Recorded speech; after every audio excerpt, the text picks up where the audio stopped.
जय हिंद साथियों, एक बार फिर मौजूद हुआ हूं एक नए प्रश्न को लेके, जो कि क्लास 10th के महत्वपूर्ण प्रश्न है, जो कि एनसीईआरटी बुक से लिया गया है। तो दोस्तों, प्रश्न आपके सामने है।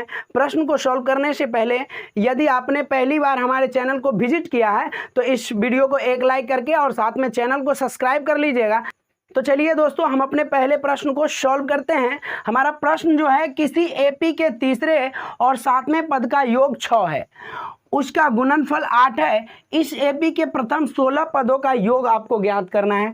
तो दोस्तों, सबसे पहले हम समझेंगे कि पद कैसे निकाले जाते हैं। तो पद के लिए जो सूत्र होता है टीएन बराबर होता है a plus n minus 1 into D.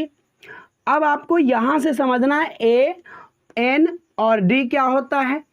तो आप ए के बारे में समझ लीजिए कि ए को प्रथम पद कहते हैं, ए को प्रथम पद कहते हैं। एन जो होता है वो होता है पदों की संख्या,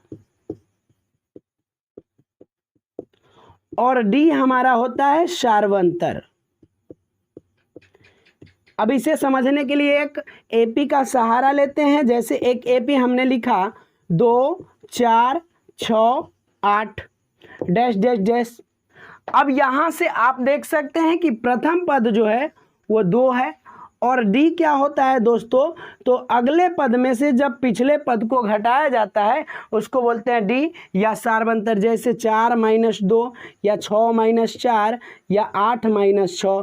प्रत्येक केस में आपको 2 ही प्राप्त होंगे, यानी इसके बीच का डिफरेंस जो है वो सेम होता है। और पदों की संख्या के बारे में तो आप कह सकते हैं कि एपी का चौथा पद जो है 8 है, यानी एपी का चौथा पद 8 है, तीसरा पद 6 है, दूसरा पद 4 है और पहला पद आपके सामने 2 है। तो दोस्तों, यहाँ से हमें सबसे पहले तीसरे और सातवें पद को प्राप्त करना है। तो T3 बराबर क्या होगा, तो ए प्लस एन के जगह पर आपको क्या रखना है, तो एन के जगह पर आपको 3 रखना है। तो 3 - 1 इंटू डी, यानी ए प्लस 2D। अब दोस्तों, इसको डायरेक्ट वे में लिखा जा सकता है कि T3 = a + 2D। एक कम करके आप डी के साथ गुना करके लिख सकते हैं, या T7 निकालना है तो a + 6D ऐसे लिख सकते हैं, या T8 निकालना है तो a + 7D, यानी एक कम करके डी से गुना करके फिर a को आपको जोड़ देना है। तो दोस्तों, यहाँ से आप प्रश्न देख सकते हैं कि प्रश्न में कहता है तीसरे और सातवें पदों का योग 6 है, यानी T3 और प्लस T7 = 6, यानी तीसरा और सातवां पद जोड़ने के बाद आपको 6 प्राप्त होता है। अब यहाँ से आपको मैंने बताया कि T3 तो a + 2D और T7 तो a + 6D = 6। अब यहाँ देख सकते हैं a और a है, तो a को जोड़ेंगे तो 2a होगा, और प्लस 6 और 2D को जोड़ा जाएगा तो 8D होगा और = 6। अब यहाँ से दोस्तों आप देख सकते हैं कि कॉमन निकाला जा सकता है। तो 2 यहाँ से कॉमन लेते हैं तो ये वाला बच जाएगा a, और प्लस 4 दूनी 8 तो ये 4D होगा, और बराबर 6 को 6 लिखेंगे। यहाँ से 3 दूना 6 हम काट सकते हैं, यानी इसको लिख सकते हैं a + 4D = 3।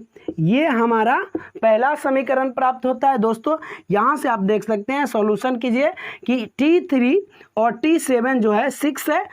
T3 बराबर a + 2D और T7 बराबर a + 6D = 6। दोनों को जोड़ने पे 6 प्राप्त होता है। यहाँ से a और a को जोड़े तो 2a और 6D + 2D 8D = 6। अब यहाँ से हमने 2 कॉमन ले लिया तो ये a बचा, और 4 दूनी 8, यहाँ 4D बराबर 6, तो 3 दूना 6 इसको काट दिया। यहाँ से हमें पहला समीकरण प्राप्त हो गया। अब दूसरे समीकरण के लिए हम दूसरे प्रोसेस को बढ़ाते हैं। तो कह रहा है कि उसका गुणनफल, यानी T7 और T3 का गुणनफल जो है वो है 8। तो इसको आप लिख सकते हैं a + 2D, या इसको लिख सकते हैं आप a + 6D = 8। इसको सॉल्व करने के लिए आपको क्या करना होगा, एक ऐसा ऐसा फॉर्मेट तैयार करना होगा जिसमें आप आसानी से मान को रख सकते हैं। तो यहाँ देखिए a + 4d = 3 है, तो इसको उस रूप में ले लेते हैं a + 4d। अब देखिए 4d तो हमने कितना ज़्यादा लिखा, यहाँ पे हमने 2d ज़्यादा लिखा तो -2d कर लेते हैं, ये दोनों सेम हो जाएगा। और यहाँ पे करने के लिए a + 4d हमने लिखा तो कितना कम लिखा, तो 2d कम लिखा तो यहाँ पे 2d कर देंगे प्लस में और = 8। अब यहाँ से सॉल्व करने के लिए आप देख सकते हैं कि a + 4d, तो a + 4d, अब a + 4d का मान 3 है तो 3 और -2d, तो 2d को 2d लिखेंगे इनटू यहाँ a + 4d उसका मान 3 है तो 3 और +2d है तो 2d = 8। अब यहाँ से दोस्तों आपको सॉल्व करना है, देख सकते हैं कि a - b × a + b। अब a - b × a + b बराबर क्या होता है, तो a² - b²। तो यहाँ आप करेंगे तो 3 का स्क्वायर और -2d का स्क्वायर और = 8 होगा।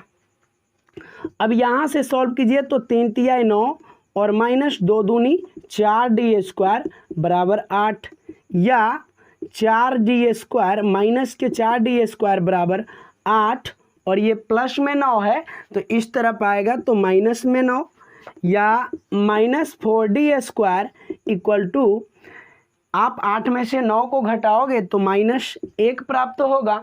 यहाँ से आप d बराबर लिख सकते हैं, तो माइनस से पहले माइनस को काट दीजिए और d बराबर 1/4 √, या आपको यहाँ से d का मान जो प्राप्त होगा तो 1/2 ± प्राप्त होगा, यानी d का मान आपको यहाँ से 1/2 ± प्राप्त होगा। अब दोस्तों आपको यहाँ से तो d प्राप्त हो गया, अब हम a प्राप्त करते हैं।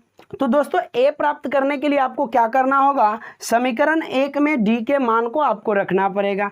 तो हम लिखते हैं समीकरण 1 में d बराबर 1/2 रखने पर आप -1/2 भी रख सकते हैं और प्लस के 1/2 को भी रख सकते हैं, क्योंकि हमें प्लस माइनस में 1/2 मान प्राप्त हुआ है d का। तो यहाँ से आप लिखिए, आप देख सकते हैं कि पहला समीकरण a + 4d है, तो a + 4 और d के जगह पर आपको 1/2 रखना है, = 3 है तो 3, यहाँ से कट करेंगे तो 2 दूनी 4, यानी a + 2 = 3, इसीलिए a तो 3 - 2 = 1। यहाँ से आपको a जो है 1 प्राप्त होता है, a बराबर 1 और d बराबर आपको प्राप्त होता है 1/2, और आपको निकालना है प्रथम 16 पदों का योग। तो योग के लिए कौन सा फॉर्मूला यूज करना होता है, तो इसको बोलते हैं SN बराबर होता है n/2 × 2a + n-1 × d। इस फॉर्मूले पर जब आप बैठाओगे मान को तो SN आपको प्राप्त होगा। तो यहाँ निकालना S16, n के जगह पर 16 रखते हैं, तो यहाँ भी n के जगह पर 16 और /2 × 2, और a है तो a का मान 1 है तो गुने 1 और प्लस n-1 यानी 16 - 1 और गुने d जो है 1/2 है। यहाँ कट करेंगे तो 8 दूना 16 × 2 का 2 और प्लस 16 में से 1 घटाएंगे तो 15 और गुने 1/2। अब इसे सॉल्व करेंगे तो 8 × 2 दूनी 4 और 15, यानी आपको सॉल्व करना है कि 2 और प्लस 15/2। तो इसको सॉल्व कीजिएगा, बटा में 1 रखिएगा, भिन्न का जोड़ करना है, 1 2 का एलसीएम 2 होगा, और फिर यहाँ से 2 दूनी 4 और प्लस 15 19/2, यानी आपको 8 गुने 19/2 आएगा। 4 दूना 8, यहाँ से बच गया 4 गुने 19, तो 19 चौक कितना होता है 76।